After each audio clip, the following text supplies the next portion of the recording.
India skill report 2024 के according सिर्फ 51% लोग ही ऐसे हैं जो कि अपनी जॉब के लिए प्रॉपर स्किल सेट के साथ में अवेलेबल है।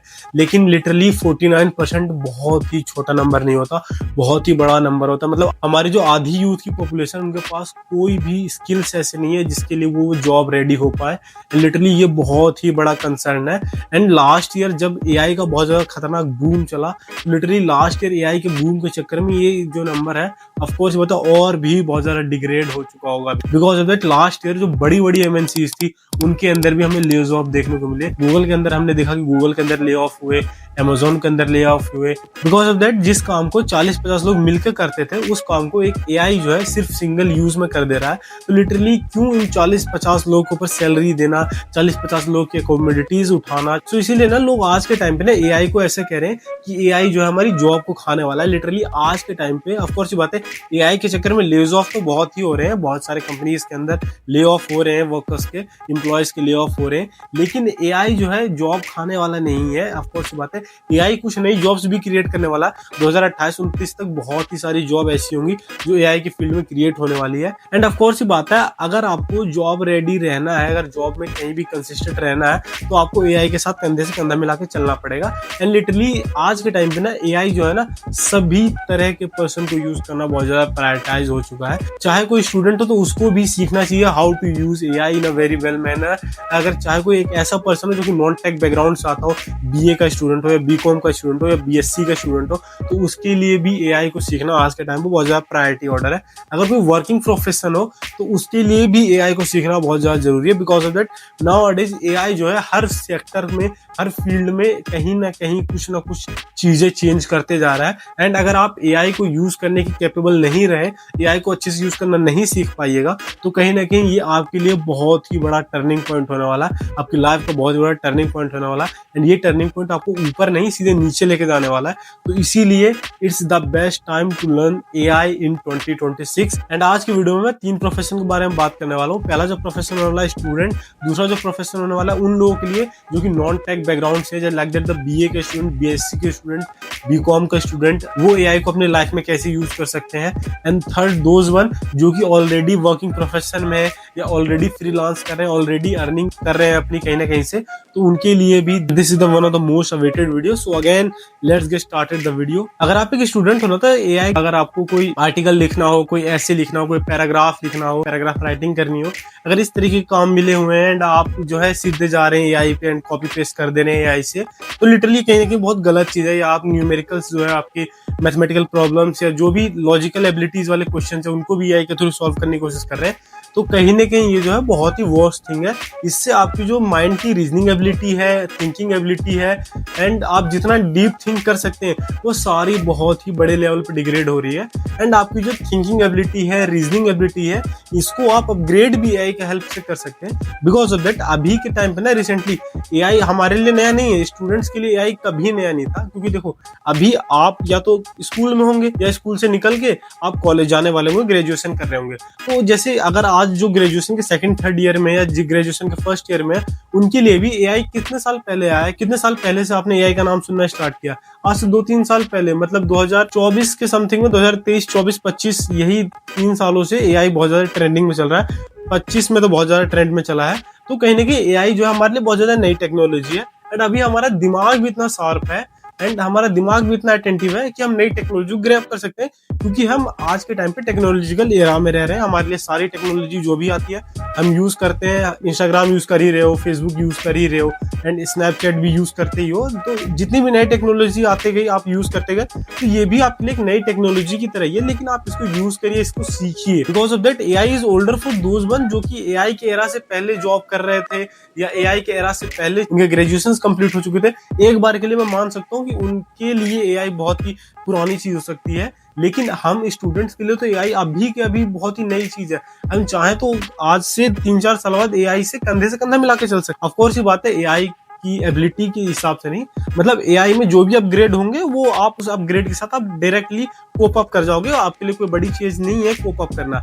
तो एआई का यूज आप ऐसे राइटिंग करने में, मैथ्स का प्रॉब्लम सॉल्व करने में इस तरीके से यूज करो तो कहीं ना कहीं गलत। वेल मैं आपको एआई का यूज करने का तरीका इस तरीके से सिखा सकता हूँ। जैसे कि मान लो दो स्टूडेंट है, एक हर्ष है एक राहुल है, दोनों ने अभी सी लैंग्वेज पूरी सीख ली है एंड वो लोग पाइथन पे शिफ्ट करने वाले हैं कि अब हमें पाइथन सीखनी है। तो दोनों क्या करते हैं, दोनों चैट जीपीटी पर जाते हैं एंड दोनों अलग अलग प्रॉम्प्ट डालते हैं। हर्ष जो है हर्ष डालता है डायरेक्ट कि पाइथन रोड मैप डाल देता है बस, चैट जीपीटी उसको आउटपुट दे देता है। एंड दूसरे केस में राहुल क्या करता है, राहुल अपने सिनेरियोज उसको एक्सप्लेन करता है कि मैंने अभी सी लैंग्वेज सीखी है, सी लैंग्वेज में यहाँ तक सीखा है एंड मुझे सी लैंग्वेज में ये पार्ट अच्छे से आता है, ये पार्ट अच्छे से नहीं आता है। एंड अब मुझे बताओ कि अब मैं पाइथन सीखने के लिए सोच रहा हूँ, तो अब मुझे बताओ कि मुझे पाइथन में अब क्या क्या चीजें और अच्छे से सीखनी पड़ेगी जिससे मैं पाइथन में एक्सपर्ट हो जाऊं। तो दोनों को अगर तुम दोनों का आंसर कंपेयर करोगे तो चैट जीपीटी हर्ष को क्या रिप्लाई देगा, उसको स्टार्टिंग से रिप्लाई देगा तुम्हें बेसिक लाइब्रेरीज पता होने, बेसिक फंक्शन के बारे में जानो, कोडिंग होती क्या उसको समझो, इस तरीके से चीजों को बताएगा। लेकिन जो राहुल का आउटपुट होने वाला है वो थोड़ा क्रेजी होने वाला है। उसमें बस राहुल को क्या आउटपुट दिया जाएगा, राहुल को आउटपुट दिया जाएगा तुम्हें ये सब पता है, तुम्हें बेसिक लाइब्रेरीज पता है, तुम्हें पाइथन की कुछ लाइब्रेरीज याद करनी है एंड तुम्हें यहाँ पर ये चीज फोकस करनी है एंड तुम पाइथन में जल्दी एक्सेल कर जाओगे। दोनों में अंतर क्या है, जिस चीज को दोनों मिलके 3 महीने में सीख सकते थे, राहुल ने तो चलो ठीक है प्रॉम्प्ट दिया तो राहुल ने उसको 3 महीने में सीख लिया, लेकिन हर्ष उसी चीज को 6 महीने तक एक्सटेंड करके ले जाता है एंड हर्ष उसको 6 महीने में सीख पाता है। बिकॉज ऑफ दैट हर्ष ने सही प्रॉम्प्टिंग नहीं की थी। एक्चुअली जो एआई का यूज है वो आप ही के ऊपर बेस्ड है कि आप एआई से इस तरीके से काम करवाओ कि एआई आपको डीप थिंक करने पर मजबूर करे। एंड जैसे कि अगर आप आर्टिकल लिखते हो, पैराग्राफ लिखते हो, तो मैं आपको सजेस्ट ये करूंगा कि आप कैसे करिए कि आप एक बार आर्टिकल खुद लिखिए और पैराग्राफ सब खुद लिख लीजिए, उसके बाद उसका फोटो खींचिए, एआई को दीजिए, एआई को देने के बाद अब उससे बोलिए कि इसको मैं और बेटर कैसे कर सकता हूँ। तो और जो तुम चीजें ऐड करोगे मैं क्यों उन चीजों को ऐड करूं जिससे ये चीज और बेटर होती चली जाए। एंड किसी ने कहा भी ये बात सच ही है कि लर्निंग बाय डूइंग। कई बार स्टूडेंट लाइफ में क्या होता है ना कि कुछ ऐसे टॉपिक्स होते हैं जो कि हमारे लिए लिटरली बहुत ज्यादा डिफिकल्ट होते हैं सीखना, तो मैं आपको कुछ एआई टूल सजेस्ट कर देता हूँ, उसके लिए मैं एक अलग वीडियो बना दूंगा। लेकिन अभी के टाइम पे आप नोटबुक एलएम यूज कर सकते हैं। Notebook LM literally one of the best AI tool जो कि हर स्टूडेंट के पास में होना चाहिए। अकॉर्डिंग टू मी हर एक स्टूडेंट को नोटबुक एलएम अपने स्मार्टफोन में, अपने पीसी में नोटबुक एलएम का एक टैब बना के रखना चाहिए, क्योंकि उसके स्टडीज में notebook LM is one of the best thing होने वाली है। ये तो बात हो गई स्टूडेंट की। अब हम बात करेंगे एक ऐसे पर्सन के बारे में जो कि नॉन टेक ग्रेजुएट है, जिसको टेक से रिलेटेड कोई ज्यादा कोडिंग के बारे में नॉलेज नहीं है, N8N इन सब चीजों के बारे में नॉलेज नहीं है, ऑटोमेशन के बारे में नॉलेज नहीं है। देन वो कैसे अपने आप को एआई के साथ में इंटीग्रेट कर सकता है एंड एआई के साथ में अपनी एबिलिटी को एनहेंस कर सकता है। देखो कई बार क्या होता है, जैसे कुछ बीए स्टूडेंट होते हैं, बीकॉम स्टूडेंट होते हैं, बीसीए बीबीए, फिर बीसीए नहीं बीबीए इन सब के स्टूडेंट होते हैं, उनके लिए बहुत ज्यादा डिफिकल्ट होता है कोडिंग सीखना, क्योंकि अगर उन्हें पसंद होती तो वो ऑफकोर्स बात है बीटेक कर रहे होते हैं या बीसीए कर रहे होते हैं, एंड ऑफकोर्स बात है उन्हें कोडिंग नहीं पसंद है, इसीलिए वो आज बीए कर रहे हैं, बीकॉम कर रहे हैं। तो उनको मैं यही कहना चाहूंगा कि आप नो कोड टूल्स के ऊपर ज्यादा मेजरली फोकस करिए। जैसे कि अगर आपको मान लो कल को आप स्टार्टअप खड़ा करने जा रहे हैं एंड ऑफ कोर्स ये बात है आपको वेबसाइट बनानी है, लेकिन आपके पास पैसे नहीं है, तो आप नो कोड एआई टूल्स का यूज करिए, जहां पर आपको लिटरली एक वेबसाइट का फ्रंट एंड बैक एंड आपको थोड़ा सा प्रीमियम परचेस करना पड़ेगा, थोड़े कॉस्ट लगेगा एंड आप लिटरली एक ऐप बिल्ड कर सकते हैं, वेबसाइट बिल्ड कर सकते हैं अपने प्रोडक्ट के लिए। तो literally this is best thing, because आज से आप 4-5 साल पहले जाइएगा ना, तो 4-5 साल पहले अगर कोई पर्सन स्टार्टअप कर रहा होता था तो उसके प्रोडक्ट को ग्रोथ इस मारे नहीं मिल पाती थी। बिकॉज ऑफ दैट उस टाइम पे बहुत ज्यादा कॉस्टली था ये सब चीजें बनवाना, अभी भी कॉस्टली है, लेकिन अभी जो है एआई की हेल्प से आप लिटरली बहुत ज्यादा क्रेजी लेवल पे सारी चीजें बनवा सकते हैं। हाँ बस आपके अंदर क्रिएटिविटी होनी चाहिए एंड आपके पास एक डेडिकेशन होनी चाहिए कि हाँ भाई चाहिए कि आप अपने डिजायर्ड आउटपुट रिजल्ट तक आप चैट जीपीटी से बात करते रहेंगे या आप किसी भी नो कोड एआई टूल से बात करेंगे, उसको समझाएंगे कि ये चीज ऐसे नहीं ऐसे करो।